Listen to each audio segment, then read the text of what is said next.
ಪ್ರಕರಣದಲ್ಲಿ ಆರೋಪಿಗಳು ಯಾರ್ಯಾರಿದ್ದಾರೆ ಅನ್ನುವಂತಹ ಪ್ರಶ್ನೆ ಈಗ. A1 Basavaraj, A2 Vikram, A3 Keerthikumar, A4 Sandeep, A5 Vinayak, A6 Mahabaleshwar, A7 Santosh, A8 Dinesh ಹಾಗೆ A9 Ashwath, A10 ಆರೋಪಿಯಾಗಿರುವಂತಹ Sunil KS, A12 Shahnawaz, A13 Nutan, A14 Harshit. ನೋಡಿ ಚಂದ್ರಶೇಖರ್ ಹಾಗೆ ಶಿವಾನಂದ್, ಶ್ರೀಶೈಲ್ ಬಿರಾದರ್, 18 ವಿಕಾಸ್ ಕಲಬುರ್ಗಿ, 19 ಚನ್ನಕೇಶ್ವರ್ ತಿಂಗರಿಕರ್, A20 ವಾಸುದೇವ್ ನೀಲೇಕಣಿ, A21 ಸೋಮಶೇಖರ್ ನ್ಯಾಮಗೌಡ. ಇವತ್ತು ತೀರ್ಪನ್ನ ಕೊಡಲಿದೆ ಜನಪ್ರತಿನಿಧಿಗಳ ಸ್ಪೆಷಲ್ ಕೋರ್ಟ್. ನೋಡಿ ಇಷ್ಟು ಜನ ಏನಿದ್ದಾರೆ ಈ ಒಂದು ಪ್ರಕರಣದಲ್ಲಿ ಭಾಗಿಯಾಗಿದ್ದಾರೆ. ಇವತ್ತು ಗೊತ್ತಾಗುತ್ತೆ ಇವರ ಭವಿಷ್ಯ. ಈ ಒಂದು ಪ್ರಕರಣದಲ್ಲಿ ಯಾರ್ಯಾರಿಗೆ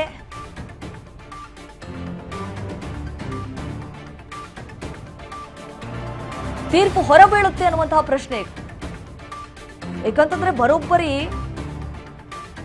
21 ಜನ ಇದ್ದಾರೆ ಈ ಒಂದು ಪ್ರಕರಣದಲ್ಲಿ. ಹಿಂದೆ ನಾವು ಗಮನಿಸಿದ ಹಾಗೆ ದರ್ಶನ್ ಅವರ ಕೇಸ್ನಲ್ಲೂ ಕೂಡ, ರೇಣುಕಾಸ್ವಾಮಿ ಆ ಪ್ರಕರಣದಲ್ಲೂ ಕೂಡ ಅಲ್ಲೂ 18 ಜನ ಆರೋಪಿಗಳಿದ್ರು. 3000 ಪುಟಗಳಷ್ಟು ಕೂಡ ಚಾರ್ಜ್ ಶೀಟ್ ಅನ್ನ ರೆಡಿ ಮಾಡಿದ್ರು. ಅವೆಲ್ಲವನ್ನು ಕೂಡ ಸಾಕ್ಷಿ ಓದ್ಬೇಕಾಗತ್ತೆ, ಸಾಕಷ್ಟು ಪ್ರೊಸೀಜರ್ ಇರುತ್ತೆ. ಇವತ್ತು ಕೂಡ ಅದೇ ರೀತಿಯಾಗಿ ಆಗ್ತಾ ಇದೆ. ಇನ್ನೇನು ಕೆಲವೇ ಕ್ಷಣಗಳಲ್ಲಿ ತೀರ್ಪು ಹೊರಬೀಳುತ್ತೆ.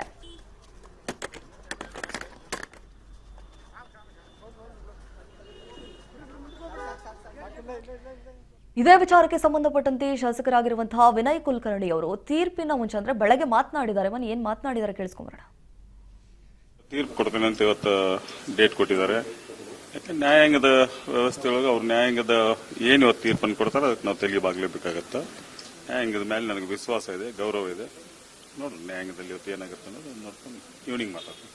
ಈಗ ಅದೆಲ್ಲ ನೋಡ್ಲಿ, ತೀರ್ಪು ಇದ್ದಂತ ಟೈಮ್ನಾಗ ಇವನ್ನೆಲ್ಲ ಕ್ವಶನ್ ಕೇಳುವಂತದ್ದು ಏನೈತಿ, ಆಮೇಲೆ ನ್ಯಾಯ ಅದ್ರ ವಿರುದ್ಧ ಮಾತಾಡಕ್ಕಾಗತ್ತೆ ಏನಾದ್ರು? ನಾನು ಯಾವ್ದು ಮಾತಾಡಕ್ಕಾಗಲ್ಲ. ತೀರ್ಪು ಬರ್ತದೆ, ತೀರ್ಪು ಬಂದಂತ್ರ ಮಾತಾಡ್ತೀನಿ. ತೀರ್ಪು ಕೊಡ್ತೇನೆ ಅಂತ ಇವತ್ತು ಡೇಟ್ ಕೊಟ್ಟಿದ್ದಾರೆ. ನ್ಯಾಯಾಂಗದ ವ್ಯವಸ್ಥೆ ಒಳಗೆ ಅವ್ರು ನ್ಯಾಯಾಂಗದ ಏನು ಇವತ್ತು ತೀರ್ಪನ್ನು ಕೊಡ್ತಾರೆ ಅದಕ್ಕೆ ನಾವು ತೆಗಿಬಾಗ್ಲೇಬೇಕಾಗತ್ತೆ. ನ್ಯಾಯಾಂಗದ ಮೇಲೆ ನನಗೆ ವಿಶ್ವಾಸ ಇದೆ, ಗೌರವ ಇದೆ. ನೋಡ್ರಿ ನ್ಯಾಯಾಂಗದಲ್ಲಿ ಇವತ್ತು ಏನಾಗುತ್ತೆ ಅನ್ನೋದು ನೋಡ್ಕೊಂಡು ಈವ್ನಿಂಗ್ ಮಾತಾಡ್ತೀನಿ.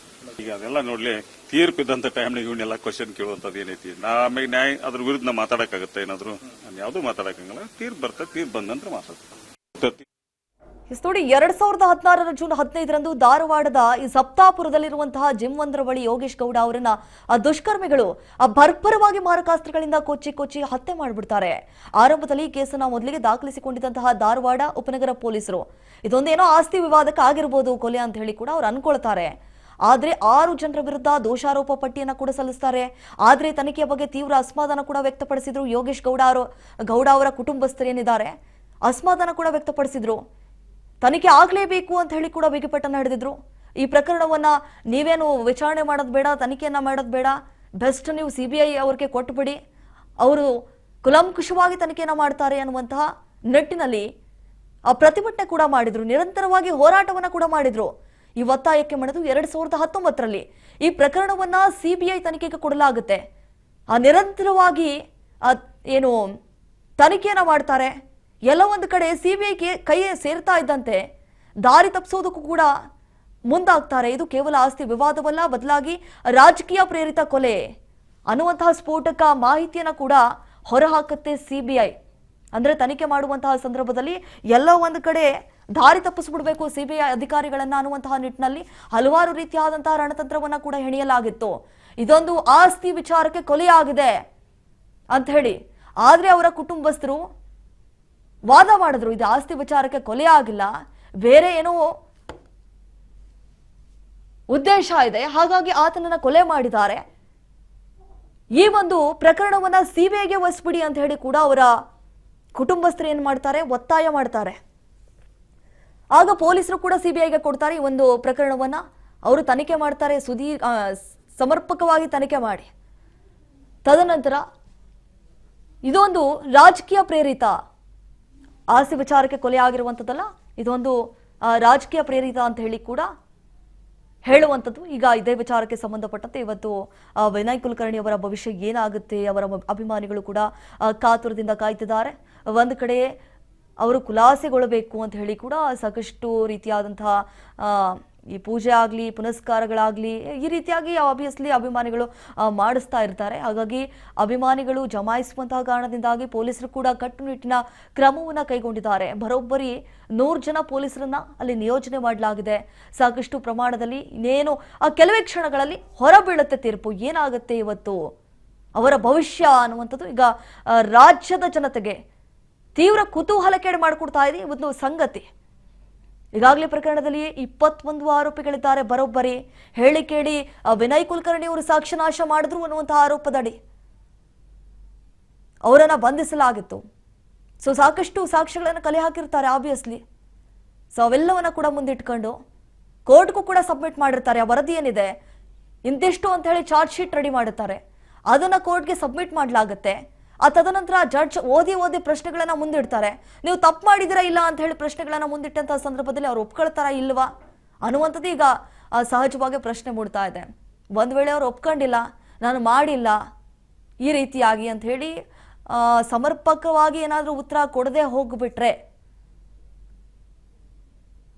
ಮತ್ತಷ್ಟು ದಿನ ತನಿಖೆ ಮಾಡೋದು ಕೂಡ ಈ ಒಂದು ಪ್ರಕರಣದಲ್ಲಿ ಅಗತ್ಯತೆ ಇರುವಂಥದ್ದು. ಹಾಗಾಗಿ ಏನಾಗುತ್ತೆ, ಇನ್ನೇನು ಕೆಲವೇ ಕ್ಷಣಗಳಲ್ಲಿ ತೀರ್ಪು ಹೊರಬೀಳುತ್ತೆ.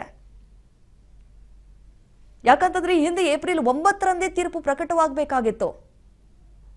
ಸಾಕಷ್ಟು ತಾಂತ್ರಿಕ ಕಾರಣಗಳು ಕೂಡ ಎದುರಾದವು. ಕೆಲವೊಂದಿಷ್ಟು ಪ್ರಕ್ರಿಯೆಗಳನ್ನ ಮುಗಿಸೋಕಾಗ್ತಾ ಇರಲಿಲ್ಲ.